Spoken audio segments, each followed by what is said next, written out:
ഇന്ന് ഞാൻ വന്നിട്ടുള്ളത് BP കുറയാൻ വേണ്ടിയിട്ടുള്ള ഒരു ജ്യൂസുമായിട്ടാണ്. അപ്പോൾ എനിക്ക് ഇച്ചിരി BP കൂടുതലായിരുന്നു. അപ്പോൾ ഞാൻ മരുന്നൊന്നും കഴിക്കാതെ ഒരു ജ്യൂസ് കഴിച്ചിട്ടാണ് BP കുറച്ചത്. അപ്പോൾ നിങ്ങളുമായിട്ട് അതൊന്ന് ഷെയർ ചെയ്യാൻ വേണ്ടിയിട്ടാണ് വന്നിട്ടുള്ളത്. അപ്പോൾ മറ്റൊന്നുമല്ല, നമ്മുടെ ബീറ്റ്റൂട്ടില്ലേ, ബീറ്റ്റൂട്ടിൻ്റെ ജ്യൂസാണ് BP കുറയാനായിട്ട് നല്ലത്. അപ്പോൾ ഒരു വലിയ ബീറ്റ്റൂട്ട് ആണെങ്കിൽ 4-1 എടുത്താൽ മതി. ഇപ്പോൾ ഒരു ചെറിയ ബീറ്റ്റൂട്ടായിരുന്നു, അതുകൊണ്ട് ഞാൻ ഹാഫ് എടുത്തിട്ടുണ്ട്, കുറച്ചേ ഉള്ളൂ. അപ്പോൾ ഇതൊന്ന് കഴുകി വൃത്തിയാക്കി കുഞ്ഞായിട്ട് കട്ട് ചെയ്ത് മിക്സിയിൽ അടിച്ചെടുക്കുക.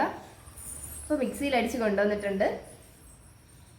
ഇത് രാവിലെയാണ് ഞാനിപ്പോൾ കുടിക്കുന്നത്. ഇത് എല്ലാ ദിവസവും കുടിക്കേണ്ട കാര്യമില്ല, ആഴ്ചയിൽ 2-3 ദിവസം മാത്രമേ കുടിക്കാവൂ.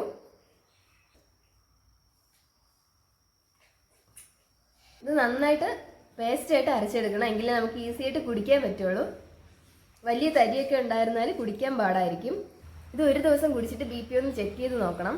എനിക്കിത് കുടിച്ചപ്പം BP കുറഞ്ഞു കേട്ടോ, അതുകൊണ്ടാണ് നിങ്ങളുമായിട്ട് ഷെയർ ചെയ്യുന്നത്.